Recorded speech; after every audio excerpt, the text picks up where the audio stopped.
सच के साथ। नमस्कार, सिटी वाराणसी लाइव में आप सभी का स्वागत है। मैं हूं ममता चौरसिया। आइए नजर डालते हैं आज की खबरों पर। फूलपुर पीएनबी के बैंक मैनेजर हत्याकांड में 50,000 के इनामी सहित 2 और लोगों की गिरफ्तारी हुई और लूट के 12.5 लाख रुपए भी बरामद हुए। पीएनबी बैंक के चर्चित मैनेजर की हत्या लूट के मामले में फूलपुर पुलिस ने हत्या करने वाले 50,000 के इनामिया शूटर और उसके 25,000 के इनामी साथी को गिरफ्तार कर लिया है। बता दें कि विगत 9 जून को वाराणसी के फूलपुर थाना क्षेत्र के पीएनबी बैंक के करखियाओं शाखा के मैनेजर फूलचंद राम को कार के अंदर बैठे लोगों ने पिंडराई मोड़ पर कनपट्टी पर गोली मारकर मौत के घाट उतार दिया था और लगभग 20 लाख रुपए लूट कर भाग गए थे। मंगलवार को पुलिस लाइन में प्रेस वार्ता कर गिरफ्तार किए गए इन शूटरों को मीडिया के समक्ष पेश करते हुए एसपी आर अमित वर्मा ने बताया कि इस मामले में पहले ही मुख्य षड्यंत्रकर्ता सहित 11 लोगों की गिरफ्तारी हो चुकी है। उन्होंने बताया कि गिरफ्तार किए गए बदमाशों के ऊपर आला कत्ल 32 बोर पिस्टल, 4 अदद जिंदा कारतूस की बरामदगी भी की गई है। साथ ही अभियुक्त के निशानदेही से बैंक मैनेजर से लूटी गई रकम 12,50,000 रुपए जो उसने छिपा के रखी थी बरामद कर लिया गया। नोटों के पैकेट में पंजाब नेशनल बैंक मड़ियाओं की स्लिप लगी हुई है तथा बैंक मैनेजर का आई कार्ड व पैन कार्ड भी बरामद किया गया है। राजू पंडित ने पूछताछ पर बताया कि मेरा नाम आर्यन पांडे उर्फ राजू पंडित है। मुझे राहुल तिवारी और आलोक राय ने प्लान बनाकर बताया था कि फूलपुर में बैंक मैनेजर से करीब 50 लाख रुपए की फ्रॉड की डील हुई है। किसी तरह से पैसा निकलने न पाए, लूट कर लाना है, वहां आपको मुकेश पाल मिलेगा जो घटना की तैयारी करके रखा है। योजना के तहत मैंने अपनी पिस्टल के साथ धीरेन्द्र सिंह द्वारा लाई गई स्कॉर्पियो में सवार होकर, जिसे नितेश चला रहा था, फूलपुर कैथोलिक तिराहा आया। यहाँ पर बैंक मैनेजर के साथ आलोक राय का एक आदमी मुकेश पाल मौजूद था। बैंक मैनेजर स्कॉर्पियो गाड़ी में बैठा था और उसके पास पैसे रखे थे। मुकेश पाल के प्लान के हिसाब से हम मुकेश पाल और धीरेन्द्र सिंह मैनेजर को स्कॉर्पियो के पीछे बैठ गए और हमारी गाड़ी में बैंक मैनेजर के साथ मुकेश पाल के द्वारा लाए गए फ्रॉड करने वाले सुनील पटेल व अतुल विश्वकर्मा बैठ गए। मुकेश पाल ने बताया कि मैनेजर की गाड़ी को चला रहा संजय पटेल भी अपना ही आदमी है। जब गाड़ी जौनपुर वाले हाईवे पर पहुंची तो धीरेन्द्र सिंह के इशारे पर मैंने बैंक मैनेजर की गोली मारकर हत्या कर दी और जल्दी में नोटों से भरा एक बैग लेकर हम और धीरेन्द्र सिंह फरार हो गए थे। हमने नोटों की गड्डी की गिनती नहीं की थी। धीरेन्द्र सिंह उसमें से कुछ गड्डी निकाल कर ले गया। कुछ गड्डी हमने निकाल लिए, जिनमें आलोक राय, विकास गौड़ और नितेश को भी गड्डी दी थी। बाकी पैसा जस का तस हमने छिपा कर रखा, जो आपने बरामद कर लिया। 3 अपराधी जो भी बचे हुए थे, सतपाल, राजू पंडित और धीरेन्द्र, उसमें से आज सतपाल और जो राजू पंडित है उनकी गिरफ्तारी हुई है। राजू पंडित वही मेन शख्स है जिसके द्वारा गोली चलाई गई थी और पैसे का बैग लेके यही भागा था। इसके पास से लगभग 12.5 लाख रुपया जो है कैश बरामद हुआ है, जो उसी बैंक का है जिसमें बैंक की पीएनबी की जो पर्चियाँ हैं वो भी लगी हुई हैं। साथ ही साथ जो कुछ ये बैंक मैनेजर साहब का एटीएम कार्ड, आई कार्ड लिख के भी चले गए थे, क्योंकि इनको ये था कि हम जो है एटीएम से कुछ पैसा शायद हम लोग और निकाल लें, तो उसमें लेकिन हालांकि सफल नहीं हो पाए। उससे इनकी बरामदगी हुई है। अभी एक इनका साथी धीरेन्द्र जो है वो अभी उसकी गिरफ्तारी शेष है। उसकी भी जल्दी हमारी टीम्स लगी हुई हैं, उसकी भी जल्दी गिरफ्तारी की जाएगी और जो शेष पैसा है वो भी उससे रिकवर किया जाएगा। इलाहाबाद विश्वविद्यालय के छात्रों पर लगे गैंगस्टर एक्ट का एनएसयूआई ने बीएचयू गेट पर विरोध प्रदर्शन किया। बीएचयू के सिंहद्वार पर एनएसयूआई के कार्यकर्ताओं द्वारा इलाहाबाद विश्वविद्यालय के हिंदू हॉस्टल छात्रावास के 10 छात्रों पर लगे गैंगस्टर के मुकदमे के विरुद्ध एकजुट होकर अपना विरोध जताया व प्रदेश सरकार के खिलाफ नारेबाजी की। बता दें कि पिछले वर्ष मई के महीने में मनमोहन चौराहे पर हुए विवाद को लेकर योगी सरकार द्वारा 10 छात्रों के ऊपर गैंगस्टर जैसे आपराधिक मुकदमे दर्ज कर उन्हें व उनके परिजनों को परेशान किया गया, जबकि अधिकतर छात्र मौकाए वारदात घटनास्थल पर मौजूद ही नहीं थे। एनएसयूआई के प्रदेश अध्यक्ष व इलाहाबाद विश्वविद्यालय छात्र संघ उपाध्यक्ष अखिलेश यादव ने कहा कि हम सरकार को इस तरह छात्रों का भविष्य बर्बाद नहीं करने देंगे। कोरोना काल में भी छात्रों और उनके अभिभावकों को पुलिस प्रशासन द्वारा लगातार प्रताड़ित किया जा रहा है। छात्रों के ऊपर लगे गैंगस्टर को जल्द से जल्द सरकार हटाए, वरना छात्रों के प्रदेशव्यापी आंदोलन के लिए तैयार रहे। पुलिस प्रशासन अपनी नाकामियों को छिपाने के लिए इन निर्दोष छात्रों को उठाते और उनको जेल में बंद करते, उसके बाद इनके ऊपर गैंगस्टर एक्ट लगाते हैं। और लगभग 1 वर्ष बीत चुके हैं। इस कोरोना वेव में भी उनके परिजनों को, उनके परिवार वालों को बार बार पुलिस प्रशासन द्वारा उनके घर पर दबिश दी जा रही है, उनके भविष्य को बर्बाद किया जा रहा है। और आपको जानते हुए यह ताज्जुब होगा कि उसमें से जिनके ऊपर गैंगस्टर एक्ट लगाया है, 3 छात्र यहाँ BHU के लॉ फैकल्टी में एडमिशन लिए हुए हैं, 1 छात्र JNU विश्वविद्यालय में है, 2 छात्र दिल्ली विश्वविद्यालय में है और जो छात्र हैं वह UPSC की तैयारी कर रहे हैं। प्रदर्शन के दौरान मुख्य रूप से NSUI के जिलाध्यक्ष ऋषभ पांडे, प्रदेश महासचिव रंजीत तिवारी, प्रदेश महासचिव अभिषेक गिरी, अमित यादव, संपूर्णानंद विश्वविद्यालय के छात्र संघ अध्यक्ष कृष्ण मोहन शुक्ला, महामंत्री शिवम चौबे, उपाध्यक्ष अजीत चौबे, पुस्तकालय मंत्री आशुतोष कुमार मिश्रा, गौतम शर्मा, प्रभु पटेल, मनीष पाल, महताब आलम, नमन पांडे, धनंजय पांडे, श्याम बाबू मौर्य, आशीष मौर्य, अभिनव पांडे, अमन गुप्ता आदि लोग उपस्थित रहे। कोरोना के चलते पिछले 70 दिनों से बंद पड़ी अलकनंदा क्रूज पुनः गंगा की लहरों पर भ्रमण के लिए तैयार हो चुकी है। धर्म की नगरी वाराणसी, जहां के घाटों की खूबसूरती विश्व प्रसिद्ध है, देश विदेश से यहां पर्यटक इन्हीं घाटों को देखने के लिए आते हैं। इस सुंदरता का लुत्फ उठाने के लिए PM मोदी ने गंगा में अलकनंदा क्रूज उतारा, जिससे पर्यटन में 4 चांद लग गए। लेकिन कोरोना ने इस आनंद में ब्रेक लगा दिया, तो वहीं दूसरी तरफ दूसरी लहर ने क्रूज को लंबे वक्त के लिए बंद करा दिया। पूरे 70 दिन के बाद क्रूज एक बार फिर से गंगा की लहरों के साथ अटखेली करने के लिए उतर गया है। कोरोना प्रोटोकॉल के तहत एक बार फिर से इसे पर्यटक और सैलानियों के लिए खोल दिया गया है। महीने से बंद था, 15 अप्रैल के दौरान लगभग बंद हुआ था, तो उसके बाद हम लोगों ने अभी इसको फिर से शुरू करने का फैसला लिया है।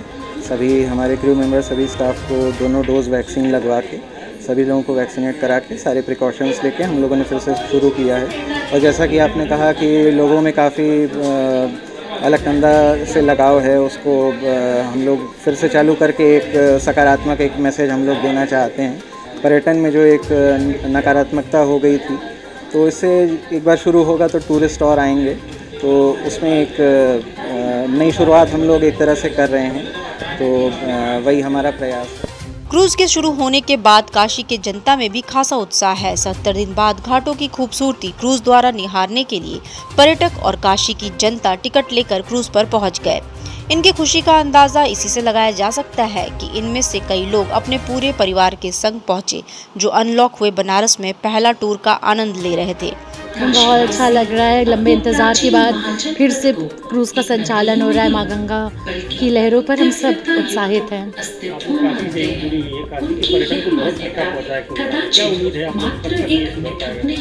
पूरे विश्व में जैसी हालत है, तो काशी भी इससे अछूता नहीं। हम सब प्रार्थना कर रहे हैं कि जल्द से जल्द हालत में सुधार हो और वापस से पर्यटकों से गुलजार हो काशी।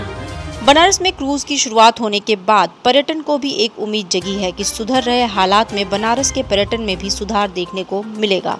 बहरहाल शांत पड़ी गंगा में एक बार फिर से क्रूज की रफ्तार ने लहरों में उछाल जरूर ला दिया है। दशाश्वमेध के खालिसपुर इलाके में पिछले 15 दिनों से ओवरफ्लो हो रहे सीवर के गंदे पानी से क्षेत्रीय लोगों का हाल बेहाल है। दशाश्वमेध स्थित खालिशपुरा क्षेत्र में इन दिनों बहते सीवर के गंदे पानी से स्थानीय जनता व दुकानदार परेशान हैं। इस क्षेत्र के दुकानदारों का कहना है कि जिला प्रशासन द्वारा जारी गाइडलाइन के तहत सुबह 7 बजे से दुकान खोलना है, लेकिन बहते सीवर में हम लोग ऐसा नहीं कर पाते हैं। ऐसे में हम दुकानदार कैसे दुकानदारी करें? सीवर की सफाई के लिए कोई भी अभी तक नहीं आ रहा, जबकि ये रास्ता आंध्रा आश्रम के लिए भी जाता है। ऐसे में बड़ी संख्या में दक्षिण भारतीयों का इस मार्ग से आना जाना लगा रहता है। इसको लेकर कई बार हम लोगों ने संबंधित विभाग के अधिकारियों का ध्यान दिलाया, लेकिन कुछ भी नहीं हुआ। इन दुकानदारों का कहना है कि पिछले 15 दिनों से सीवर के पानी से हम त्रस्त हैं, लेकिन ना तो पार्षद इस ओर ध्यान दे रहे हैं और न ही नगर निगम के अधिकारी। और हमें दुकानदारी करने में भी बहुत दिक्कत हो रही है। नाले का पानी है जो कि महक रहा है, बैठने में भी दिक्कत हो रहा है। कितने दिनों से बह रहा है ये 15 दिन से ज़्यादा हो गया। क्या आप लोग नगर निगम के अधिकारियों को बोले या अपने पार्षद को कुछ बताएं? हम लोग कंप्लेन किए हैं, वो लोग कह रहे सफाई हो रहा है, मगर यहाँ तो रेगुलर बह रहा है। ये कितना दिक्कत हो रहा है? ये बहुत ज़्यादा हो रहा है। दुकानदारी एकदम चौपट है। या ये केदार जी और विश्वनाथ जी मंदिर को कनेक्टिंग रूट है। यहाँ से खाली तीर्थ यात्री लोग ज़्यादा आते जाते हैं, और इस गली को 10 दिन से इसी तरह से बह रहा है, कोई सुनने वाला नहीं। सभासद, विधायक और जल संस्थान के जीएम से लेकर सारे लोगों को सूचित कर दिया गया है, लेकिन आज तक ये गली साफ नहीं है। सिटी वाराणसी लाइव में वक्त उछला है एक छोटे से ब्रेक का, मिलते हैं ब्रेक के बाद। वाराणसी लाइव, सच के साथ।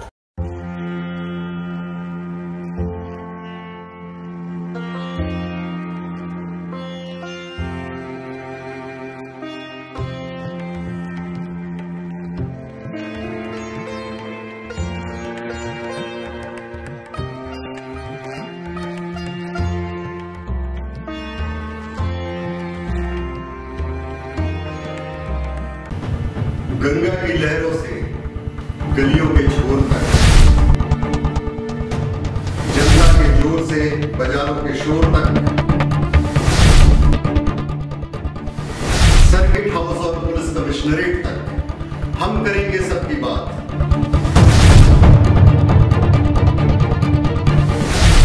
देखिए मेरे साथ बनारस की बात। कोरोना वायरस ने देश में एक बार फिर से रफ्तार पकड़ ली है। ऐसे में जरूरी है कि सभी लोग पूरी एहतियात बरतें। घर से बाहर निकलते समय मास्क का सदैव प्रयोग करें। समय समय पर हाथों को सैनिटाइजर से सैनिटाइज करें। ज्यादा भीड़ भाड़ वाली जगहों में जाने से बचें। 2 गज की दूरी का पालन करें। स्वस्थ रहें, सुरक्षित रहें। जनहित में जारी वाराणसी लाइव। और ब्रेक के बाद पुनः आपका स्वागत है। वैक्सीनेशन को बढ़ावा देने के लिए सरकार के साथ ही आम लोग भी जुट गए हैं। वाराणसी के जगतगंज क्षेत्र में होटल डी विला इन दिनों वैक्सीनेशन वाले कस्टमर को 20% की छूट दे रहे हैं। कोरोना महामारी से बचाव के लिए सरकार वैक्सीनेशन को बढ़ावा देने के लिए लगातार प्रयासरत है। उनके इस प्रयास में अब सामाजिक संस्था भी सहयोग कर रही है। वाराणसी के जगतगंज क्षेत्र स्थित होटल डी विला इन भी सरकार के इस वैक्सीनेशन प्रक्रिया को बढ़ावा देने के लिए एक अलग अंदाज में सराहनीय कार्य कर रही है। इस संदर्भ में होटल के मालिक आशुतोष कुमार वर्मा ने बताया कि हम लोग वैक्सीनेशन किए ग्राहकों को 20% तक की छूट प्रदान कर रहे हैं। चाहे वो ग्राहक होटल में कमरा बुक कराए या चाहे खाना खाए, ये छूट सभी को दी जा रही है। इसके लिए उन्हें वैक्सीनेशन का प्रमाण पत्र दिखाना जरूरी है। वैक्सीनेशन को बढ़ावा देने के लिए सरकार तो फ्री ऑफ कॉस्ट बहुत कुछ कर रही है, लेकिन मैं चाहता हूँ कि मेरा भी कुछ सहयोग हो इसको बढ़ावा देने के लिए। इस वजह से हमने होटल में जो भी आदमी आता है वो होटल का जो भी फैसिलिटी वो लेता है उस पर हम अप टू 20% डिस्काउंट देते हैं। चाहे वो खाना खाना हो, चाहे नाश्ता करना हो, चाहे रूम हो, कोई भी चीज़ अगर वो करता है और हम उसके लिए सर्टिफिकेट देते हैं। अगर उसका सर्टिफिकेट उसने वैक्सीन लगाया हुआ है तो हम अपना एक मेरा छोटा सा प्रयास है कि मैं भी इसमें कुछ न कुछ सहयोग करूँ सरकार को। शाम का कर्जा बहुत हुआ है, लेकिन सब ईश्वर की कृपा है कि जिस तरह से चल रहा है वो चल रहा है और अभी भी उतना वो नहीं है, लेकिन हम चाहते हैं कि अगर इसको बढ़ावा देंगे तो उस पर हम लोग को कुछ फ़ायदा भी होगा और दूसरी बात कि सबसे बड़ा फ़ायदा होगा कि हम भी इसमें अपना कोई सहयोग दे पा, ये हमें संतुष्टि होगी। कब तक ये आपका स्कीम रहेगा? ये स्कीम के साथ मैं तो अधिक से अधिक समय तक चलाना चाहूँगा। जब तक ये वैक्सीनेशन का ये कार्यक्रम चल रहा है, सरकार तो खैर बहुत ही कर रही है, लेकिन जब तक ये चल रहा है तब तक मैं भी कर रहा हूँ। होटल की इस योजना का लाभ लेने पहुंची स्मिता ने होटल के इस स्कीम की जमकर प्रशंसा की और कहा कि ये योजना और भी होटल व प्रतिष्ठान के लोगों को करना चाहिए, जिससे सरकार के 100% वैक्सीनेशन प्रक्रिया को बढ़ावा मिले। इनका तो बहुत नुकसान हो रहा है। जो होटल के ओनर हैं उन्होंने पूरे कोरोना काल में इतना नुकसान उठाए, अभी फिर भी ये नुकसान उठा के अगर गेस्ट के लिए इतना सोच रहे हैं तो ये अपने आप में बहुत बड़ी बात है। और हम लोग तो इंटरेस्ट हैं कि सरकार के साथ ये खुद साथ में हाथ से हाथ मिला के चल रहे हैं और हमको इतना अच्छा डिस्काउंट मिल रहा है, तो हम तो चाहेंगे कि हमारे फैमिली फ्रेंड सर्कल सबको यहाँ लेके आए और सारे लोगों में ये अवेयरनेस होना चाहिए कि सब लोग वैक्सीन लगाओ, उससे बहुत फायदे होते हैं। हमारा खुद का इतना फ़ायदा हो रहा है, रूम में डिस्काउंट, फूड में डिस्काउंट, और इनका फूड का टेस्ट भी हम लेना चाहेंगे क्योंकि इतना अच्छा होटल है। हम पहले तो आए थे, अभी कोरोना के बाद ये पहली बार आए। अखिल भारतीय वैश्य महासम्मेलन वाराणसी महानगर द्वारा वैक्सीनेशन कैंप का आयोजन किया गया। अखिल भारतीय वैश्य महासम्मेलन वाराणसी महानगर के बैनर तले शासन प्रशासन के मंशा के अनुरूप 1 दिवसीय वैक्सीनेशन कैंप का आयोजन सनातन धर्म इंटर कॉलेज नई सड़क पर किया गया, जिसमें बड़ी संख्या में लोगों ने पहुंचकर वैक्सीनेशन करवाया। आयोजक धर्मेंद्र गुप्ता ने बताया कि शासन प्रशासन की मंशा के अनुरूप आज यहां शिविर लगाया गया है, जिसमें 500 लोगों का लक्ष्य रखा गया है। आगे भी ज्यादा से ज्यादा लोगों को वैक्सीन लगाया जाएगा ताकि लोगों को कोरोना की तीसरी लहर से बचाया जा सके। एक तरफ वैक्सीन शिविर जहां लग रहा है, लोग सोशल डिस्टेंसिंग की बड़ी लोगों को ज्ञान देते हैं, लेकिन इतनी भीड़ को काबू करने में सक्षम नहीं होते।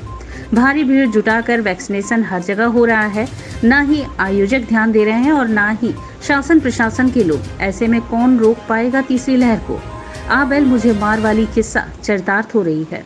वैक्सीन के प्रति हम लोगों को जागरूक भी कर रहे हैं, सोशल मीडिया के माध्यम से भी जागरूक कर रहे हैं कि आप लोग अपने परिवार को जो है वैक्सीन लगवाएं। जो है तीसरी महामारी आने वाली है, तीसरी महामारी के लिए सरकार पूरी तरह से जो है कटिबद्ध है, उसकी तैयारी भी कर रही है। उसी को देखते हुए जनता से भी अपील हम लोग कर रहे हैं कि वो लोग वैक्सीन लगवाएं, हर कोई वैक्सीन लगवावे जो है, ताकि आने वाले समय में उसी महामारी से पांडेपुर क्षेत्र के एक मकान में किंग कोबरा सांप मिला, जिससे क्षेत्र में हड़कंप मच गया। सपेरे द्वारा सांप को नियंत्रित किया गया। मानसून के सक्रिय होते ही वाराणसी में बारिश का दौर जारी है। वहीं बारिश के चलते जंगली जीव आबादी वाले क्षेत्रों में घुसकर अपना आशियाना ढूंढने में लग गए हैं।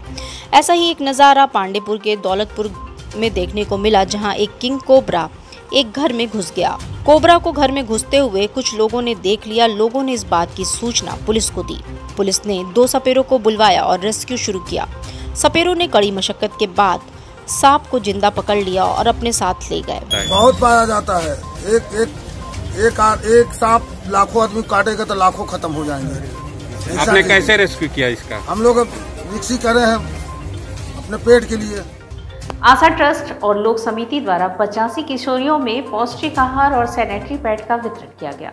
आशा ट्रस्ट और लोक समिति संस्था की तरफ से चलाए जा रहे कोरोना राहत कार्य अभियान के तहत मंगलवार को हरसोस, बेनीपुर, कुंडरिया और बीरभानपुर गांव के 85 जरूरतमंद किशोरियों को पौष्टिक आहार वितरित की गई। इस दौरान लड़कियों को पर्चा बांटकर कोरोना महामारी में बचाव और स्वास्थ्य संबंधी जानकारी भी दी गई।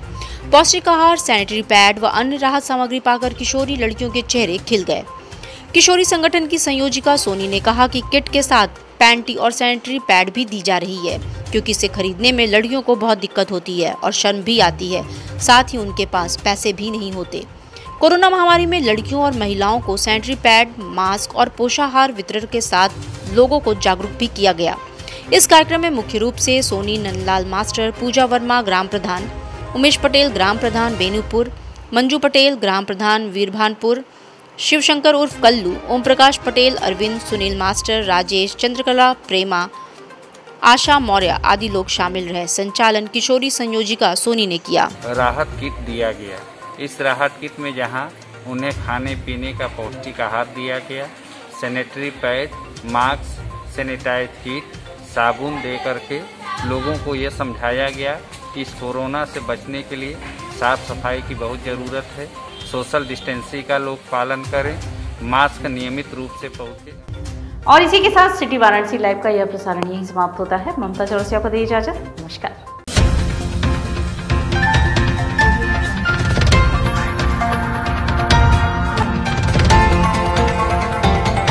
वाराणसी लाइव, सच के साथ।